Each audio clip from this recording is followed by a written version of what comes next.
Hello lovely people, welcome back to the channel. Pots and Petals here, everything garden and allotment related. Now you probably wonder why most videos start in this corner. Well, every time I get down the allotment I bring a coffee with me and I come and sit down and just take 20 minutes to chill, look at the garden and just enjoy it. Because all that hard work that we put in, you've got to sit back and reap the benefits now and then. So today I'm just going to pick up from yesterday. We've got some tidying up to do. I need to finish the strimming and the grass cutting of my grass paths, just to tidy that up. I'm going to be sowing some seeds today, and I've also got a few sweet corn just to plug in some of the gaps where they didn't germinate. So I'm going to be enjoying the sunshine, getting a few jobs done, but nothing too taxing today. A lazy Sunday down the allotment. Come join me and see what we can get done. So let's start by finishing off the job from yesterday. I did trim most of this path, but I didn't have enough battery to do round here, so I'm going to mow this area, mow and strim, and then I'm just going to finish off the path down here. And then I just want to tidy up around here and also get rid of this bit of long grass. I'm going to leave all of this wild because that's not doing any harm, but this I want to be able to get to the shed a little bit easier. It just looks a little bit of a mess at the moment. So let's see what we can tidy up and get this area looking a little bit cleaner, a bit sharper.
Hey, that's looking a lot cleaner and tidier. So I've trimmed all this down, given it a mow. I wasn't able to mow that bit, that's a little bit too long, so I'm going to let that dry out and then I'll give that another good strimming at some point. But all a lot neater around the edges, around the pond. I have got to fish out the grass, so if you do find that grass cuttings are flying into your pond, make sure you do try and clean as much out, because that's only going to add to the nitrogen and just build up green algae.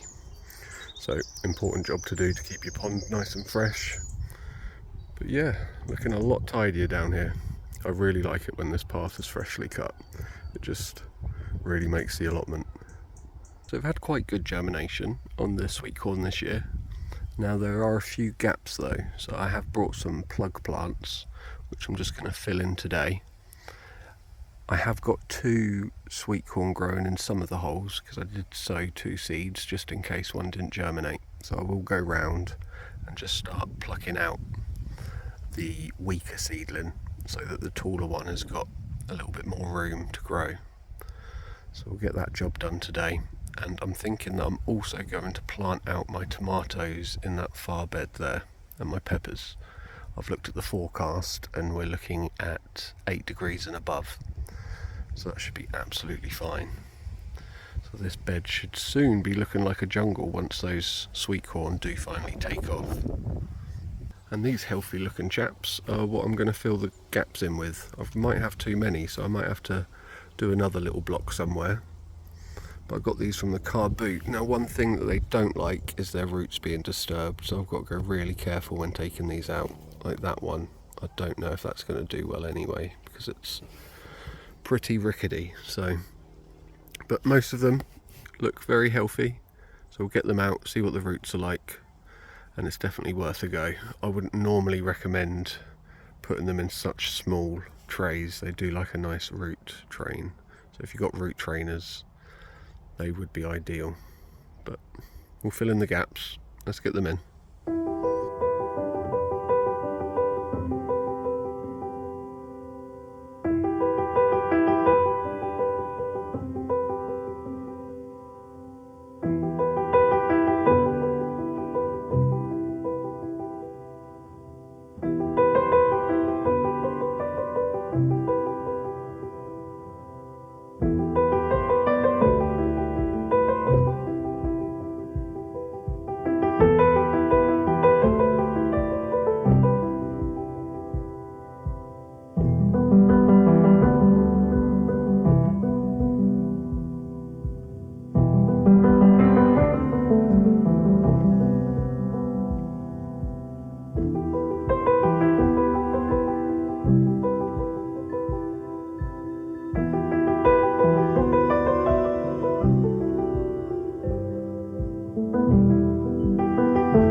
that's the sweet corn watered, and I also gave it a sprinkling of chicken manure because I want it to put on that green growth.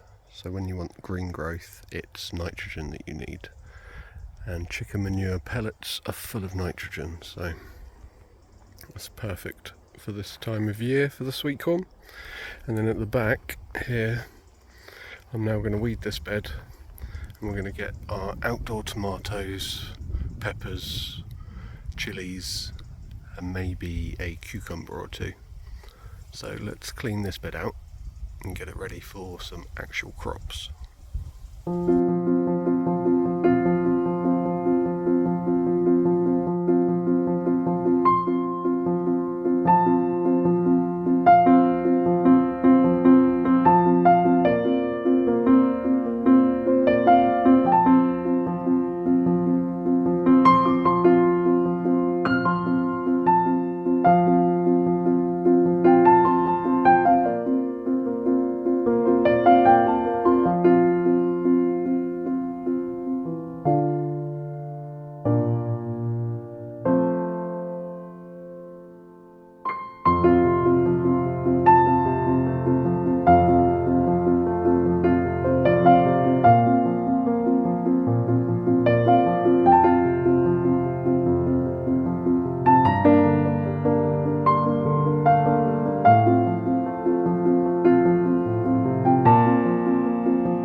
So there we have it, the peppers are all in, and my Shirley tomato.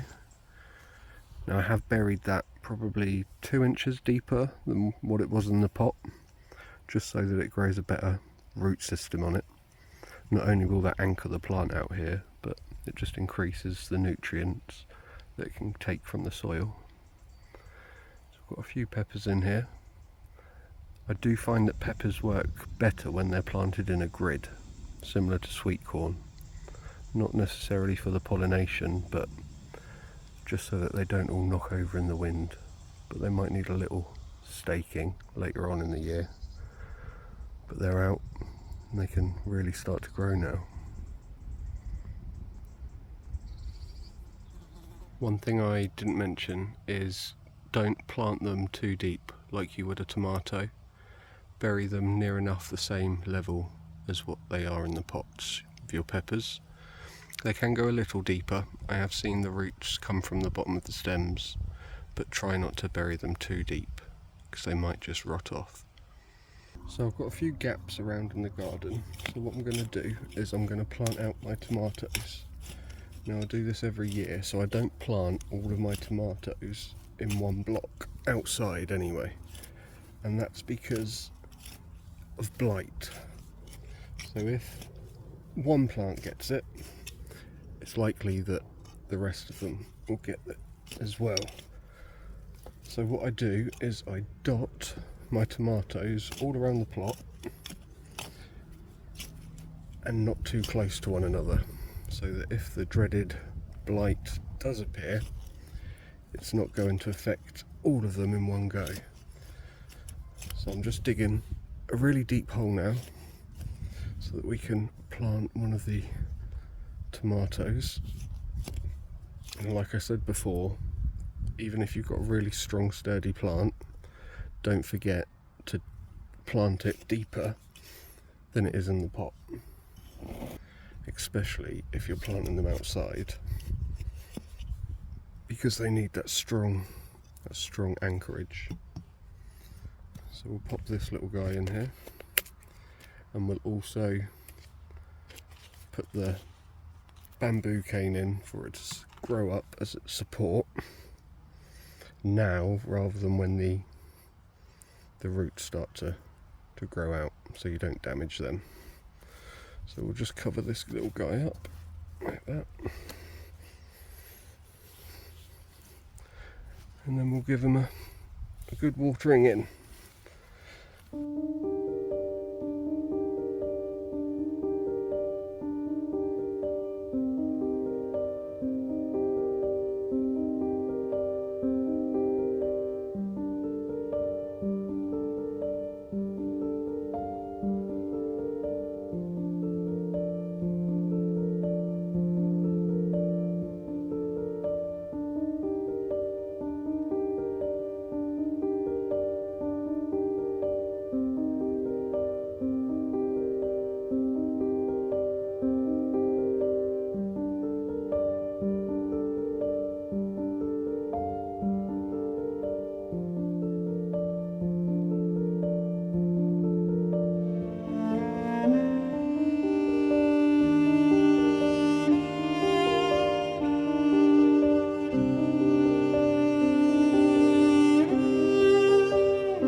So we're going to run through some of the seeds that I'm going to be sowing in June. Now this isn't an extensive list, there's plenty more that you can be getting out in the ground, but these are what I need to get out. So let's start with the French beans. I did sow some about 3 weeks ago, but something either ate them or they must have rotted in the soil, I'm not too sure. So we're going to give these another go. It's not too late to get your climbing beans out. So we've got a Frankie Seeds, Fagioli Rampicante, that must be an Italian, and then we've also got a runner bean called Butler. So we'll give these a go, and hopefully these will germinate and kick off now that we've got the sunnier weather, because these do like the heat. So we'll get those in today. It's time to do a successional sow of carrots. Now you saw my carrot bed in one of my last videos, I've got plenty of them, so it's now time to sow some more so that we don't end up with loads of carrots all at once. So I'll sow these today, and then in about 4 to 6 weeks I'll do my last batch. So we've got some Amsterdam 2 Solo, a Wilco Spesh, and then later in the year I normally go for a Autumn King, so it lasts better in the winter, but these will be a nice summer cropping carrot. Now you might have seen in my last video I had an absolute glut of radishes, so we're going for some different ones. The last one was your standard French breakfast, but we've got a Icicle, which is a nice white long one, and then we've got Lungo Rosso, which is a red variety. So they grow as long as carrots, but they've got that radish heat, and they also don't take as long as a carrot. They're as quick as radishes, so we'll get some of these in the ground. So we found the hidden beetroot in that bed the other day. So they're starting to fill out. So it's time to sow some more, to successionally sow those again, so we haven't got that glut. Not that there's anything wrong with a glut of beetroot, because you can just pickle it until the cows come home. So we'll get some of these in, and hopefully these will be up in a couple of weeks' time. Now I think I might be a little late, I'm not too sure. Every year I say I grow too many courgettes, and then I end up giving too many away, and people hide when they see you coming with a basket full of courgettes. So I thought I wasn't going to do any, but these caught my eye, and I've never tried a patty pan squash. So we're going to give these a go. It does say sow until May, but it's only just June, and we've got some nice heat, so hopefully these will take off. But yeah, it's going to be a first for me. So we'll sow a couple of these in some modules, and these will go out into the ground. They don't need a polytunnel or anything, and these will be my summer squash. Another new one for me is some basil, but lemon. So I'm guessing this is going to have a citrusy taste. Now, I'm not a huge fan of standard basil. The taste is just a little too planty. I'm not too sure, but we'll give these a go. It might be one of those that you have in a cocktail or with a nice iced drink. So I'm going to pop these in the polytunnel, the poly house, with the tomatoes. We'll do some rows in there and see how they get on. But a new one, and supposedly you can sow outdoors until June, so we're not too late for these. And finally, for a bit of colour, we're going to go for some nasturtiums and some calendula. Now these won't take long to germinate at all in the heat, and they'll also self-seed the following year. So these will go out, and not only will they bring the pollinators into the garden, they'll also act as sort of a bait for your slugs and your aphids and greenfly. So they'll go for these rather than your actual plants first of all.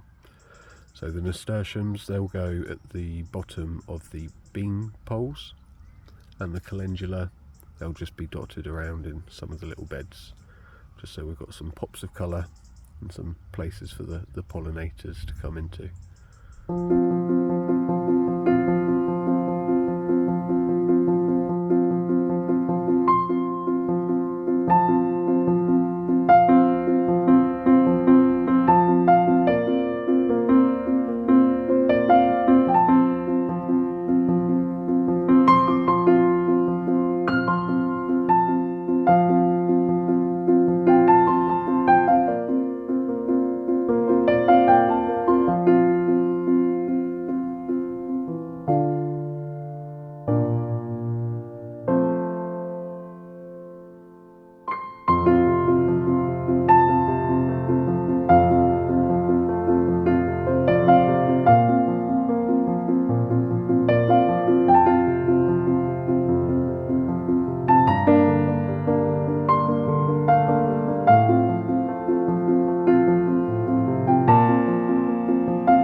So I'm going to sow some lemon basil in the polyhouse today.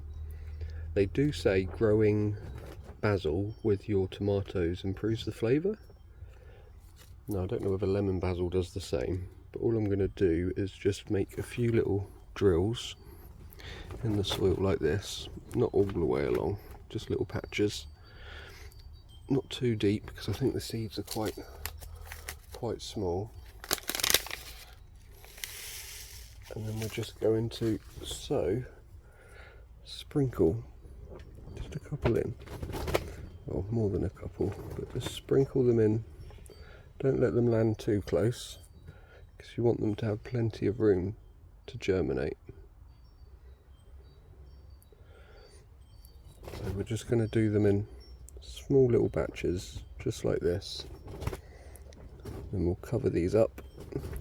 They are really diddy seeds, so you haven't got to bury them too deep. They say to bury a seed the same sort of depth as the size of the seed. So really small seeds you can actually germinate just on top of the compost.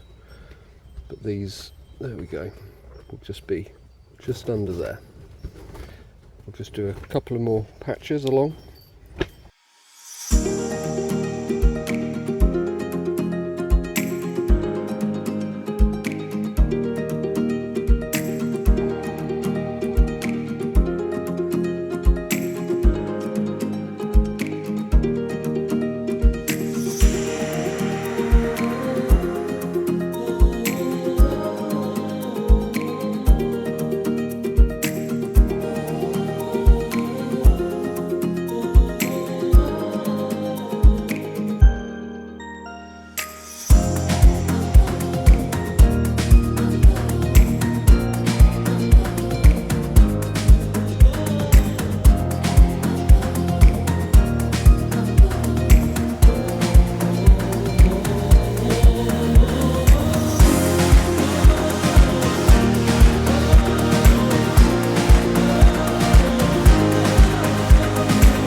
So we're going to sow the summer squash, the patty pan, and we only get 10 seeds in this packet, and from experience you don't need many courgettes, so I'm only going to sow 4 today. If all 4 germinate, great. I'll probably keep 2 of them and give the other plant away, or the other 2, but even if I just get 1, I'm going to be happy. So let's just get some multi-purpose compost in there. And you just want to push that down, make sure it's in nice and firm so that those seeds have got a nice bed to anchor into. And then we're just going to take 4 seeds out of the packet. And similar to what we've done with the pumpkin squash, you're going to want to sow it sideways. So not flat like that, because the water will fall on it and there's more surface area for it to rot. So you want it to be in sideways so that the water can just run off it down the sides. Okay, so we'll just do 1 per module. And then we've got seeds again for next year. And I will just pop these in the polytunnel just for a little bit more heat. Not that they need them, it might just get them to germinate a little bit quicker. but that does mean I've then got to be down here more to water, but that's okay. So we'll just top that up with a little bit more compost. There we go. And we'll just give them a nice watering and pop them in the polyhouse to germinate. And hopefully we'll end up with at least one patty pan squash.